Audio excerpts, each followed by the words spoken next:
MT-32. It's 2 letters and a number that keep cropping up in my videos. As a big fan of audio design within games, when I first discovered its existence, I was pleased as punch.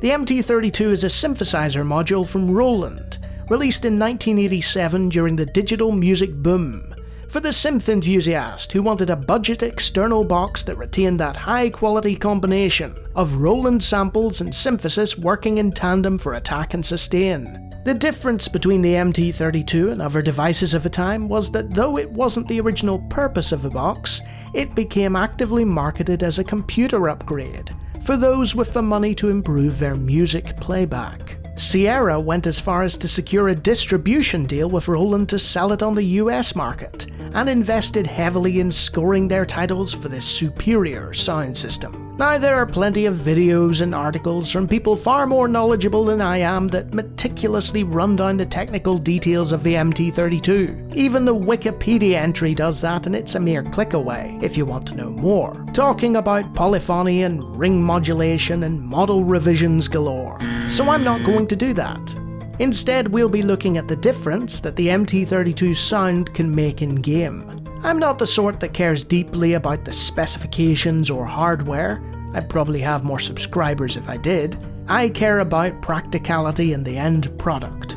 Firstly though, it's important to note that while the MT-32 is a MIDI device, it's not a general MIDI device. It predates the standardization, which came about 4 years later in 1991. Here's the opening of Dune 2 with the correct MIDI signals being sent. It's a nice, vibrant sound played through Maxime Abbey's Arachno sound font. But these modern sound fonts weren't available to the average gamer back when Dune 2 came out. Here's what it sounds like on the Yamaha OPL3. That was a common chip in sound cards of the time. It's pleasantly retro, but it's not going to blow you away. Now here's that same intro, but with the MT-32. I think the difference is apparent there. So a whole series of games from the 80s through the early 90s had what was effectively a second hidden soundtrack, composed for this magic box that only a select few could afford. Some of you may be thinking, big deal. If we've got sound fonts now, then why not just set everything to general MIDI and have the best sound for every game? Well, a number of my favourite games predate the general MIDI standard, and some released after its implementation still didn't have support for it. So a sound font isn't going to do anything for them, but that little magic box called the MT-32 will. Another interesting thing about the scores for this device is that they would often differ from the ones written for other devices. My favourite example of this, and one that I'm constantly playing on the channel, is Stefan Peek's marvellous Dune soundtrack, which predates general MIDI and uses Remy Herbelot's Herad system for triggering notation on various devices. And though it's predominantly designed for ad-lib cards, it did have support for an MT-32 soundtrack that differed significantly. You can hear it for yourself. Here's a clip from the ad-lib gold version.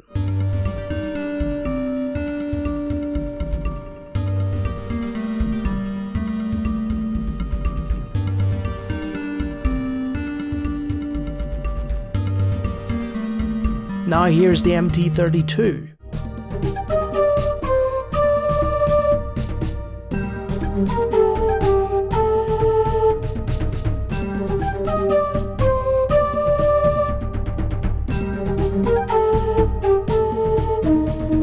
There's a real change in both how the instrumentation is represented and the composition. All of this means nothing when your average MT-32 is in short supply and goes for hundreds. In order to utilize these soundtracks in DOS emulation, you need to emulate the MT-32 itself. And that's where Munt steps in.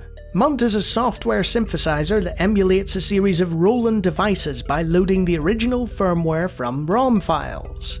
So it's a simple case of ripping the ROM directly from your MT-32 box, transferring that file to your computer, and what? You don't have an original MT-32 from 1987 in your possession? Perhaps there's some other method of acquisition that I couldn't possibly comment on. You load the ROM files that you totally obtained legitimately into Munt, and because it's multi-platform, depending on your OS, it will report that it's a device or that it's taking input from a certain MIDI port on your system. Tell DOSBox to use that device and Munt should detect it the next time it launches. I'll not get into technical specifics or troubleshooting though, as this is more about how it sounds rather than how to get it running. By its own creator's admission, it's not entirely accurate. Here's a snippet of a track by Frank Klepacki, featured on The Legend of Kyrandia. See if you can spot the difference.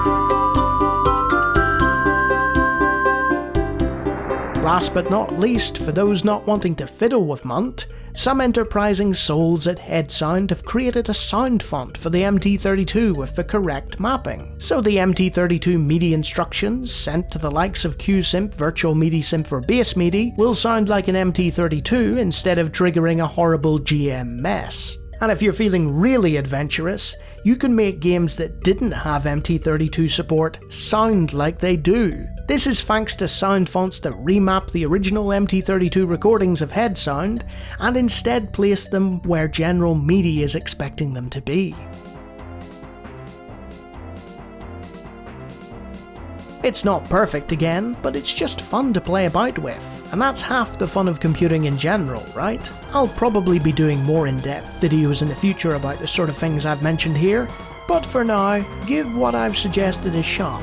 You never know, some of your classic games might have that hidden soundtrack for you to enjoy in a brand new way.